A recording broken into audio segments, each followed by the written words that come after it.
빌립보서 4장 19절 말씀입니다.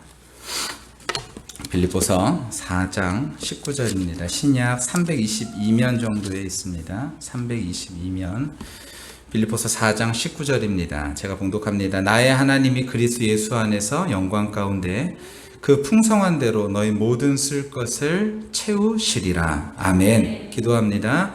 성경 하나님, 약속하신 대로 너희 모든 것을 쓸 것을 채우시겠다 약속하셨으니, 그것도 풍성한 대로 채우시겠다 약속하셨으니, 이 말씀이 믿어져 우리 삶 속에 하나님을 신뢰하고 하나님만 바라보며 그 안에서 공급받으며 살아가는 모든 성도들이 다 되는 그런 결단하는 시간이 되게 하여 주시옵소서. 역사하실 주님 기대합니다. 예수님 이름으로 기도합니다. 아멘. 우리 자리에 앉도록 할게요. 저는 어린 시절에 그 자전거 타는 것이 참 쉽게 되지는 않았던 것 같아요. 그 자전거를 타는데, 저희 시원이 이렇게 보면은 자전거 요즘 굉장히 잘 타던데, 자전거 타는 게 쉽지 않았습니다. 쉽게 시작하지 못한 나름의 이유가 있었던 것 같아요. 생각해 보니까 자전거를 배우면서 이해되지 않는 것이 있었는데, 그것은 무엇이냐면은 넘어질 때 넘어지는 쪽으로 핸들을 돌리라는 거예요. 넘어질 것 같을 때 넘어진 쪽으로 핸들을 돌리라, 이 말이 저는 이해가 잘 안 됐었어요. 그래서 넘어지는데 넘어진 쪽으로 핸들을 돌리면 아주 작정하고 넘어지라는 소린가? 뭐 당초에 이해가 되지 않아서 이 자전거를 배운다라는 게 참 쉽지 않았던 것 같습니다. 몇 차례 고집을 부리면서 내 뜻대로 하다간 결국 못 배우겠다 싶었습니다. 그래서 시키는 대로 진짜 미친 척하고서 넘어질 때 넘어진 쪽으로 핸들을 딱 틀었더니 무슨 일이 벌어지냐면 넘어지지 않고 신기하게 다시 달릴 수 있게 된 거예요. 그 후에도 익숙해질 때까지 넘어지는 쪽으로 핸들을 돌리는 게 두려웠지만, 그래도 배운 대로 넘어질 때마다 핸들을 돌리니까 확실한 것은 넘어지지 않게 되어졌다라는 것이죠. 내 고집 꺾고 배운 대로 했더니 자전거를 탈 수가 있었습니다. 여러분, 인생에서 넘어지려 할 때, 고통이 올 때 그쪽으로 우리의 체중을 싣는다라는 것은 두려운 일입니다. 고개를 돌리고 싶고 모른 척하고 싶어지죠. 넘어진 곳을 향해서 가는 것은 괴로운 일입니다. 근데요, 배운 대로 하면 일어나더라고요. 두려운 마음에 핸들을 반대로 돌리거나 아니면 속력을 줄여서 너무 천천히 가게 되면 자전거는 넘어집니다. 하지만 배운 대로 오히려 그때에 페달을 더 세게 밟으면서 핸들을 그쪽으로 틀면은 넘어지지 않고 일어날 수 있다라는 거예요. 우리도 그러합니다. 배운 대로 해봐야 경험이 되는 것이죠. 나의 일상에서 적용해서 해보면 경험이 되는 것이고, 그래야 익숙해지고, 익숙해지면 비로소 이해가 되는 것입니다. 자전거를 타는 법을 배웠다면 배운 대로 넘어지려 할 때 핸들을 넘어진 쪽으로 돌려봐야 됩니다. 그래야지 넘어지지 않고 경험하게 되고 익숙하게 되고 이해되고, 다음번에는요 조금 더 큰 자전거, 다른 자전거도 다 탈 수 있게 되어지는 것이죠. 우리가 그리스도인으로서 배운 것이 무엇입니까? 위기의 순간에 뭐 하라고 배웠나요? 우리는 위기의 순간에 하나님을 바라보고 하나님을 신뢰하는 마음, 하나님을 바라봐라 라는 것을 배우지 않았습니까? 그러나 인생에서 넘어지려 할 때 우리는 배운 대로 하나님을 신뢰하는 것이, 바라보는 것이 쉽지 않다라는 것을 아실 것입니다. 그때마다 사람들은 이렇게 말해요. 목사님, 진짜 넘어지려고 그런단 말이에요. 이건 진짜 위기예요. 근데 저는 그렇게 말씀드리고 싶어요. 네, 맞아요. 진짜 넘어지려고 그러는 것 같으니까요, 배운 대로 하나님을 신뢰하세요. 그러나 배운 대로 하기가 정말로 어렵습니다. 배운 대로 하나님을 신뢰하고 하나님을 기다린다라는 것이 쉽지 않은 일이죠. 제가 지금 말씀드린 내용이 어쩌면 바울이 빌립보 지역의 성도들에게 편지할 때 심정이 아닐까 생각되어집니다. 바울은요, 빌립보 성도들에게 마지막으로 한 가지를 얘기하고 있어요. 그게 뭐냐면은 아무것도 염려하지 말고 오직 기도와 간구로 모든 일에 감사함으로 하나님께 아뢰라. 모든 일에 아무것도 염려하지 말라라는 거예요. 그리고 하나님을 찾으라는 것이죠. 그럼 바울에게는 염려가 없었을까요? 아니요. 바울은 이렇게 말합니다. 여러분, 내가 배웠습니다. 지금 바울은요, 감옥에 있는 상황인데 감옥에서 빌립보 성도들에게 편지를 보냈는데 거기서 바울이 뭐라 그러냐면, 여러분 아무것도 염려하지 마세요. 저도 이 감옥에서 배웠습니다. 바울이 배운 것을요, 지금 빌립보 성도들에게 말해주고 있는 거예요. 그곳은 염려가 없는 곳이 아니죠. 불편한 것으로 따지자면 진짜 한도 끝도 없이 말할 수 있는 것이 감옥 아니겠습니까? 원망하고 한탄할 것으로 따지면요, 정말 밤새고 말해도 끝이 없을 거예요. 하나님의 복음을 전한다고 했는데 옥에 갇혀 있고, 그리고 나에게 예전에는 정말로 간쓸게 다 내줄 것 같은 사람들이 이제는 감옥에 갇혔다고 제대로 쳐다보지도 않는 듯한 그런 모습을 보면서 바울은 얼마든지 원망할 수 있는 상황이 있었다라는 것이죠. 그런데 바울이요, 나는 배웠다. 뭘 배웠다고 말하냐면요, 나는 자족하기를 배웠다. 그러니 여러분도 아무것도 염려하지 마시고 기도하세요 라고 이야기하고 있는 것이죠. 바울은요, 만족과 감사를 감옥에서 배웠다라고 말합니다. 하나님을 신뢰하고 자족하는 것을 배웠다라는 것이죠. 어떻게 그것을 감옥에서 배울 수 있었을까요? 저는요, 지금 이제 빌립보 교회에 보내는 편지의 상황들을요, 제 나름의 어떤 방식으로 한번 각색을 해서 여러분이 조금 이해하시기 쉽도록 한번 이야기식으로 한번 말씀드려 보려고 합니다. 여러분 성경을 펴놓으시고 빌립보서를 같이 눈으로 보시면서 보시면 좋을 것 같아요. 나이든 2명의 죄수가 불결하고 열악한 교도소에 서로 맞붙은 감방에 앉아 있었습니다. 2명 모두 다 늙은 혁명가인데 각기 다른 지역에서 다른 대의를 위해서 투쟁하다가 붙잡혀서 그곳에 있는 것이죠. 그들이 처한 환경은 비참했습니다. 계절에 따라 몸이 얼어붙을 수도 있고 가마솥처럼 펄펄 끓을 수 있는 환경이었습니다. 간단히 씻고자 해도 물이 없었고 배불리 먹을 수 있는 음식은 기대할 수조차 없었죠. 원시적인 여건으로 죄수들의 사기와 희망을 꺾기 위한 수법이 그곳에 있었습니다. 마치 미랄의 희망도 없이 진흙구덩이 무덤 속에 생매장될 것 같은 그런 곳이었습니다. 죄수 2는 마침내 이 모두에 질려버려 낙담하고 절망하여 자살 충동에 시달리게 됩니다. 그런데 바로 옆에 있던 죄수 1은 의지가 남달라 보였습니다. 포기라고 모르는 그런 사기가 충만했습니다. 때로는 낙심과 싸우는 순간도 보이는 듯 했지만 그는 낙심을 버리는 방법을 이미 알고 있는 듯 이내 평정을 찾곤 했습니다. 죄수 1을 신기하게 여긴 간수는 그를 유심히 관찰했습니다. 그러다 그들이 창밖을 보는 방법이 다르다는 사실을 알게 되어졌죠.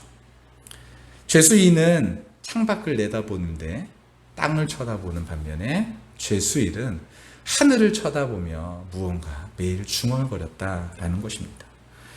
어느 날 죄수 2가 죄수 1에게 소리를 지릅니다. 아니, 당신 도대체 뭐가 문제야? 당신이나 나나 진짜 가망 없는 건 몰라? 이렇게 굶어 죽거나 맞아 죽거나 고문당할 건데 뭘 그렇게 매일같이 흥얼거리나? 이제 우리 같은 사람 신경 쓰는 사람 없다라는 거 자는 정말 모르는가? 그 말을 들은 죄수 1은 쓰고 있던 편지를 접어두고 고개를 들어서 말합니다. 지금 나에게 하는 말입니까? 아니 그럼 누구겠어? 당신에게 하는 말이지. 아니 매일 그렇게 헤헤거리는 당신이 지겨워졌어. 이제 이런 상황에서 정상적인 사람이라면 당신과 같이 행동하겠어? 내가 보기엔 당신은 미친 거야. 잠시 침묵이 흘렀습니다. 어쩌면 그럴지도 모르지요. 죄수 1이 입을 열었습니다. 근데요, 지금 바깥에서 내 친구들이 방금 막 내게 쓸 것을 좀 보내왔습니다.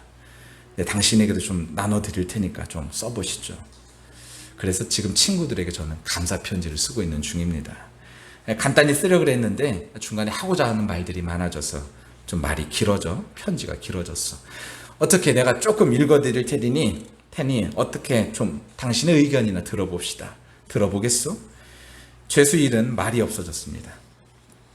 우선 편지의 첫 부분이요. 그것이 바로 빌립보서 1장 말씀입니다. 1장 12절에 형제들아 내가 당한 일이 도리어 복음 전파의 진전이 된 줄을 너희가 알기를 원하노라. 여러모로 나의 매임이 그리스도 안에서 모든 시위대하는과 그 밖에 모든 사람에게 나타났으니 형제 중 다수가 나의 매임으로 말미암아 주 안에서 신뢰함으로 겁없이 하나님의 말씀을 더욱 담대히 전하게 되었느니라.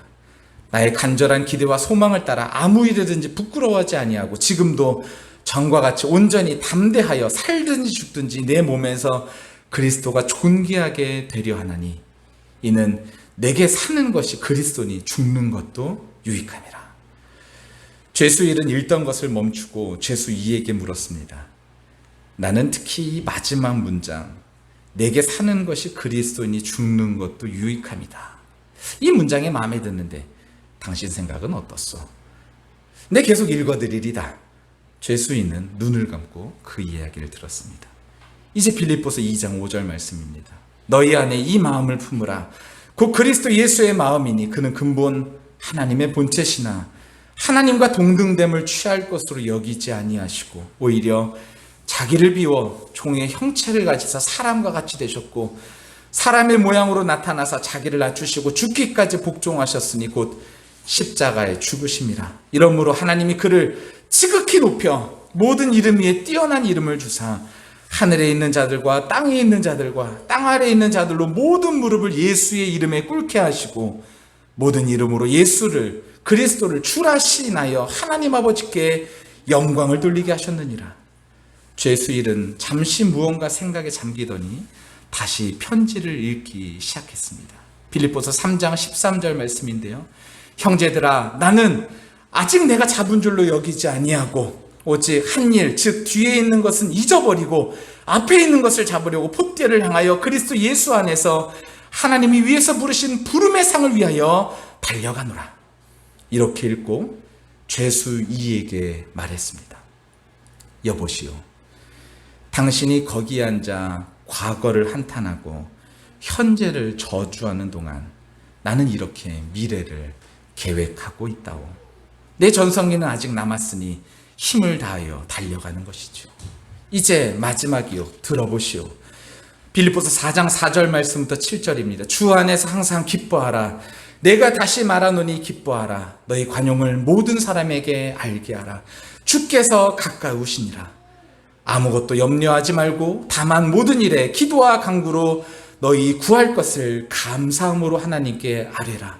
그리하면 모든 지각에 뛰어난 하나님의 평강이 그리스도 예수 안에서 너희 마음과 생각을 지키시리라. 죄수 1은 희미하게 보이는 죄수 2쪽을 응시하며 말을 이어갔습니다. 사실 나도 당신처럼 모든 것을 포기하고 싶은 순간이 왜 없었겠소? 그러나 내게 힘을 불어 넣어주시는 예수 그리스도 안에서 이 모든 일을 할 수 있단 말이요. 그래서 이렇게 편지를 마무리하오. 빌립보서 4장 10절 말씀인데요. 내가 주 안에서 크게 기뻐함은 너희가 나를 생각하던 것이 이제 다시 싹이 남이니 너희가 또한 이를 위하여 생각은 하였으나 기회가 없었느니라. 내가 궁핍함으로 말하는 것이 아니니라. 어떤 형편든지 나는 자족하기를 배웠노니 나는 비천에 처할 줄도 알고 풍부에 처할 줄도 알아. 모든 일 곧 배부름과 배고픔과 풍부와 궁핍에 처할 줄 아는 일체의 비결을 배웠노라.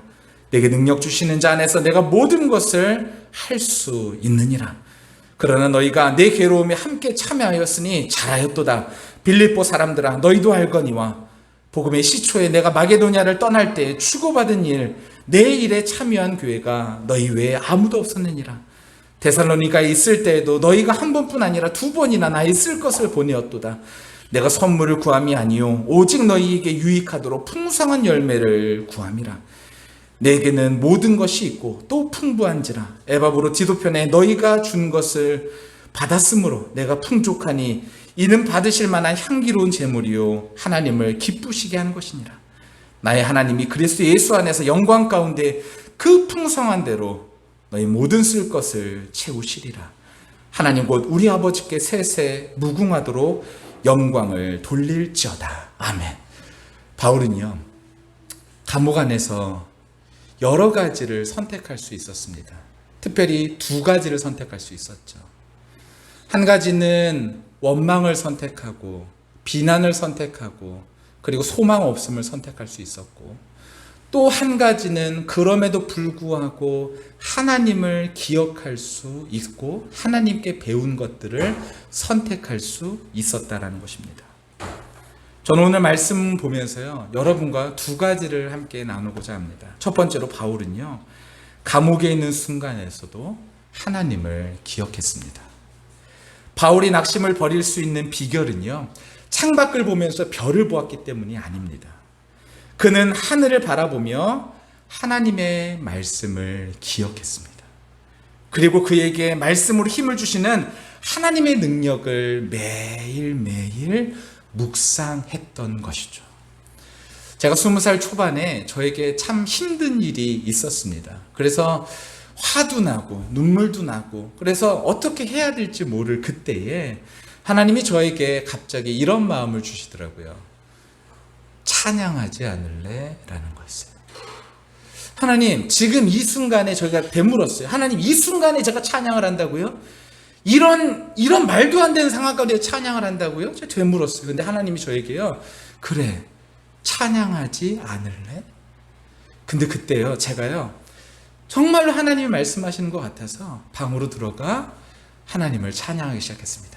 그 크신 하나님의 사랑 말로 다 표현 못하네.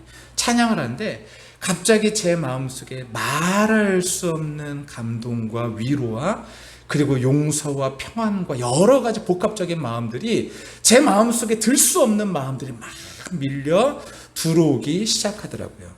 우리 찬송가 하지 않았습니까? 찬송가 너 근심 걱정 말아라. 우리 이 찬송가를 보면은 바울이 아마 이런 찬송가를 부르지 않았을까요? 주 너를 지키리 아무 때나 어디서나 주 너를 지키리 늘 지켜주시리. 여러분, 바울이요, 이 찬양을 하면서 마음속에 환경에 여러 가지 것들을 몰랐을까요? 불평하고 싶고 원망하고 싶고 그리고 정말로 떠나고 싶은 이 상황들, 이해되지 않은 상황들이 이해됐을까요? 바울은 이해되지 않았지만 그 순간에서도 하나님을 여전히 바라보고 그리고 배운 대로, 하나님이 어떠한 분이신지 배운 대로 그대로 하나님의 말씀을 마음속에 새겼다라는 것입니다. 어떤 말씀을 새겼을까요? 저는 아마도 이 말씀을 새긴 것 같습니다. 오늘 4장 말씀인데요. 빌립보서 4장 19절 말씀에 보면은 이런 말씀이 있죠. 나의 하나님이 그리스도 예수 안에서 영광 가운데 그 풍성한 대로 너희 모든 쓸 것을 채우시리라. 하나님께서 나의 모든 쓸 것을 채우신다라는 사실을 이미 배운 대로 그 상황에서 그대로 묵상한 것이죠. 그 상황에서 충분히 묵상할 수 있었던 것은 감옥의 상황도 있었고 하나님의 말씀도 있었지만 바울은 선택한 것입니다. 하나님을 묵상하기로 말이죠. 현실은 어두운 감옥이고 열악한 환경이고 똑같은 일상이고 소망 없는 내일입니다. 그러나 바울은 그것을 묵상하지 않았어요. 하나님의 말씀을 묵상했습니다. 그 말씀을 묵상하니 배우게 된 게 있다는 거예요. 무엇을 배웠냐면 말씀을 묵상하니 자족을 배웠다라고 말합니다. 자족, 만족, 그리고 감사죠. 스스로 감사하고 만족할 수 있는 것들을 배우게 됐다. 여러분, 우리는요, 살면서 감사를 원하죠. 하나님 저에게 감사의 마음을 주세요. 근데 그 감사의 마음을 바울은 어떻게 배웠냐고, 배웠다라고 표현하는데 그것을 어떻게 배웠냐면 선택했다라는 것입니다. 하나님의 말씀을 묵상하니 하나님께서 그에게 은혜로 주신 것이, 가르쳐 주신 것이 바로 감사고 만족이었다는 것이죠. 바울이 말하는 자족의 태도가요, 바울 안에서 나오는 직관이 아니었다는 거예요. 힘든 상황을 받아들이는 것이 그의 천성이 아니었다는 것이죠. 그의 천성은요, 오히려 그런 모든 것들을 비난하고 비판하는 것이 천성이었다면, 하나님을 선택하고 하나님을 바라보고 그래서 거기를 계속해서 하나님을 외칠 때 하나님께서 주시는 마음으로 인하여서 자족하는 것을 그래서 배웠다라고 말하고 있는 것입니다. 한계의 상황에서 주님을 신뢰하는 것이 그의 본능도 아니었습니다. 이는 배워서 습득한 결과입니다. 제수 이와 같이 현실을 묵상하고 비난하고 불평하고 포기를 배울 수 있었습니다. 그런데 바울은 그것을 배우지 않았죠. 바울은 하나님의 말씀을 묵상하고 배우게 됩니다. 말씀을 묵상하며 사는 방식을 배우게 된 바울입니다. 배웠다라는 것은요, 무엇을 의미할까요? 시간이 필요했다라는 것을 의미합니다. 배우는 데 있어서 딱 배우고선 바로 할 수 있다? 히브리어에서 배우다라는 말은요, 의미가 네 가지입니다. 배우다. 그래, 배우니까 어떻게 되냐? 그리고 그것이 경험되다. 그리고 또 경험되니까 익숙하다. 익숙하니까 이해되다. 히브리어 한 단어에 이런 의미들을 갖고 있습니다. 같은 맥락에서 이야기되고 있는 거예요. 배우니까 경험되고, 경험되면 익숙해지고, 익숙해지면 그것이 바로 이해되고 알게 되어진다는 것이죠. 중국의 고전 예기에 보면요, 학문의 4단계가 있습니다. 비슷합니다. 예기에 따르면요, 1단계는 학문의 기본적인 틀을 배우는 단계, 2단계는요 익숙해지는 단계, 3단계는요 익숙해져서 그것이 자연스럽고 자유스러운 단계, 4단계는 놀 수 있는 단계. 이것이 바로 학습의 4단계다라고 얘기에서는 말하고 있는데요, 마치 이와 같이 바울은요 우리에게 요구하는 것은 무엇이냐면, 바울이 우리에게 이야기하고 있는 것은 바로 나는 배웠다. 그러니까 눈 깜짝할 사이에 내가 이런 존재가 딱 됐다라는 것이 아니라, 바울은요 하나님을 묵상하고 배우고, 그래서 그런 시간과 시각이 갖게 되어지기까지 시간, 영적 성숙, 정서적 성장, 하나님의 지도, 이런 것들이 필요했고, 그런 것들이 모아져서 이와 같이 자족하는 마음을 갖게 되어졌다는 것입니다. 우리도 지금 이 시간, 그리고 우리의 삶의 순간에서 분명 무언가를 배우고 나의 삶을 바꿔가고 있어요. 우리는 우리가 원하든 원하지 않던 여러 가지 요소들을 따라서 우리를 만들어가죠. 부정적인 거, 긍정적인 거, 좋은 거, 나쁜 거, 이런 것들이 나를 만들어 갑니다. 바울과 같이 하나님의 방식으로 우리를 만들어 가시기를 간절히 축원합니다. 그러기 위해서는요, 우리는요 나의 소리를 줄이고 하나님의 볼륨을 높여야겠죠. 여러분, 그 볼륨을 높이는 방식이 무엇입니까? 하나님의 볼륨을 높이는 방식, 나의 목소리를 높이는 방식은 한 가지가 있죠. 무엇이에요? 말입니다. 말을 계속해서 쏟아내면 돼요. 내가 부정적인 말들, 그리고 힘든 말들, 어려운 말들, 비관하는 말들, 이런 말들을 계속해서 쏟아내다 보면요, 내 삶에서 내 뇌가 그것을 인식하죠. 그리고 나서 그것을 기뻐합니다. 거기에 익숙해지니까요. 그런데 우리가, 하나님께서 우리에게 원하시는 것은, 하나님의 방식을 배우는 방식이 무엇이냐면, 우리의 삶 속에 하나님을 찬양하는 것이죠. 여러분, 우리의 가정 가운데, 여러분의 가정 가운데 이 하나님을 찬양하는 일들이 매일매일 많아지시기를 예수님의 이름으로 간절히 축원합니다. 찬양 많은 집이요, 그러니까 한 사람만 찬양 많은 거 말고요, 가족 전체가 찬양이 많은 집은 진짜로 싸울 수가 없어요. 여러분, 제가요 설교를 앞두고선 제 아내와 다툴까요, 안 다툴까요? 못 다툽니다. 왜냐하면 제 마음이 너무 힘들고 괴로우니까요, 설교 올라오기 전까지는 어찌됐든 안 다퉈요. 어떻게든 안 다투려고 막 노력을 해요. 물론 다투는 일도 그렇게 많지는 않지만 어떻게든 제 마음을 지키려고 노력합니다. 만약에 우리가 매일매일 찬양한다고 생각해 보세요. 하나님을 높이고 하나님을 찬양해요. 주님께서 나를 지키시네, 나를 보호하시네, 매일 이렇게 찬양해요. 근데 그 말 가지고서 싸울 수 있을까요? 아니요, 그렇지 못합니다. 지난 일주일 밀린 집안일을 하면서 시간을 보냈어요. 언제부턴가 어머니에게 만들어드리려고 했던 화분 테이블을 만들어드렸습니다. 못을 받고 톱질을 수없이 해야 됐었죠. 그런 저를 보면서 이제 저희 시원이가 좀 컸다고요. 와가지고, 아빠, 내가 톱질하는 것 좀 내가 하면 안 될까? 이러더라고요. 그래서 제가요, 그래 시원 한번 봐봐. 그리고 보여줬더니 시원이가 그걸 보고서는요 제법 따라하더라고요. 근데 약간 좀 미숙한 게 있어서 시원아 다시 한번 봐봐. 그리고 한 번 더 보여줬어요. 그랬더니 시원이가 그걸 보고서는요 다시 유심히 보더니 제법 따라하더라고요. 여러분, 가장 중요한 배움의 첫 번째 단계가 무엇일까요? 따라하기입니다. 본보기. 그 본을 보고선 따라하는 것이죠. 우리가 살면서 당하는 일은 톱질과 같이 간단하진 않습니다. 그러나 문제를 해결하는 원리는 비슷합니다. 보고 배워서 따라하는 것이죠. 우리에게 교과서가 있어요. 그 교과서가 무엇입니까? 바로 성경입니다.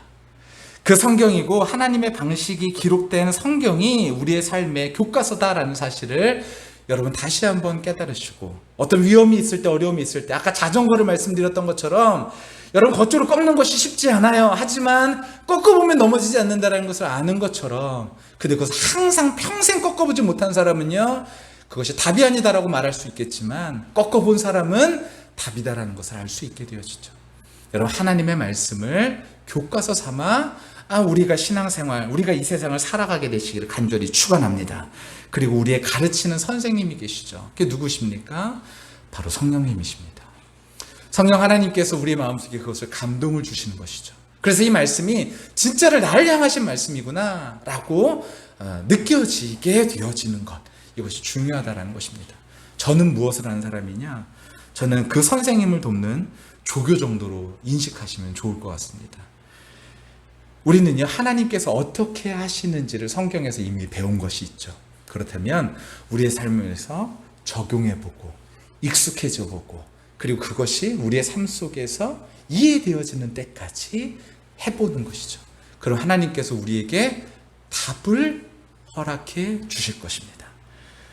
바울이요 그 답이 있었기 때문에 성도들에게 아무것도 염려하지 말라고 말합니다.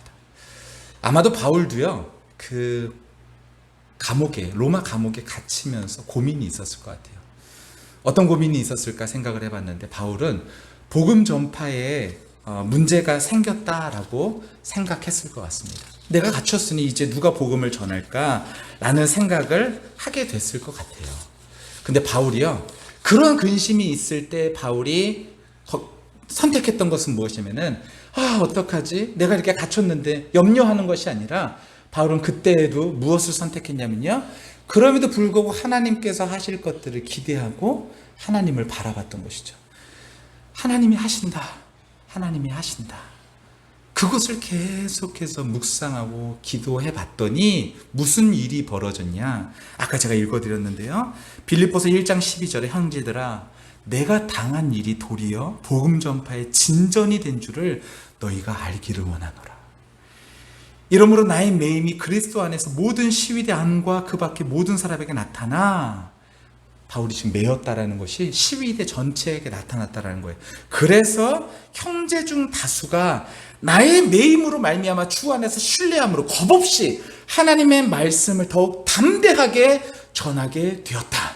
이걸 보면서 바울이요 그렇구나, 내가 여기에서 애타고 내가 이거 복음 전파가 안 되는구나, 여기에서 이것을 애타는 것이 아니라 하나님이 하시는구나 라는 것을 답을 얻고, 그래 내가 염려하지 말아야지, 내가 염려하는 것이 아무런 의미가 없구나, 역시 내가 그 순간에 하나님을 찬양하고 하나님을 기대하는 것이 훨씬 더 좋은 일이었어, 그래 그것을 내가 결정하는 것이 잘했던 일이지 라는 것을 마음속에 깨닫게 되어졌다라는 것이죠. 그리고 고난받는 일에 대해서는 어떻게 했을까요? 고난받는 일에 대해서는 빌립보서 2장 5절에 보면은 너희 안에 이 마음을 품으라, 그 그리스도 예수의 마음이다. 근데 그분이 어떤 분이시냐? 하나님이시다. 근데 그분이요 모든 것을 버리시고 인간이 되시고, 인간에 대해서 종이 되시고, 종이 되셔서 끝나는 것이 아니라 십자가에서 죽기까지 하셨는데, 그 고난을 당하셨는데 하나님이 버리셨냐? 버리시지 않고 오히려 그를 살리셔서 그를 모든 이름 위에 가장 높은 이름, 그리고 세상의 모든 사람들, 하늘에나 땅에는 모든 것들이 그리스도 예수를 주라 시인할 수 있도록 하나님께서 하셨다. 고난의 문제도 해결이 되어주는구나 라는 것이죠. 내가 염려를 택하는 것이 아니라 하나님을 택하는 것이 옳은 일이었구나 라는 것을 깨달은 바울이 이제 그들을 향하여서 외치는 것입니다. 그것이 무엇이냐면은 아무것도 염려하지 말라라는 것이죠. 그 말씀 좀 한번 띄워주실래요? 네. 그 전에요. 네, 여기 4장 6절에. 자, 6절 말씀 제가 한번 읽어드릴 테니까 여러분, 이것이 바울이 보낸 편지니 우리를 향한 편지다라고 한번 생각해 보시고 한번 같이 보셨으면 좋겠는데, 제가 먼저 한번 읽어드리도록 하겠습니다. 읽을 때 여러분 이 문장 하나하나를 한번 생각해 보시길 바랍니다. 아무것도 염려하지 말고. 여러분, 어떤 염려가 있으십니까? 어떤 근심이 있으십니까? 오늘 본문에서는요, 아무것도 염려하지 말라라고 이야기합니다. 아무것도 염려하지 말라. 그럼 뭐 해야 되냐? 대신 염려하지 말고, 그 다음에 다만 모든 일에 기도와 간구하라라는 것입니다. 염려를 택하기 전에 염려를 택하지 말고 하나님을 택하는데, 하나님을 택하고 하나님께 기도하고 간구하래요. 근데 원망하는 마음이 들 때 우리는 어떻게 기도합니까? 왜 이런 일이 있냐고 이렇게 기도할 수 있잖아요. 그게 틀렸다라는 것은 아니지만 바울은 권면하고 있어요. 뭐라고 권면하냐면요, 어떻게 기도하냐면 너희 구할 것을 감사함으로 하나님께 아뢰라.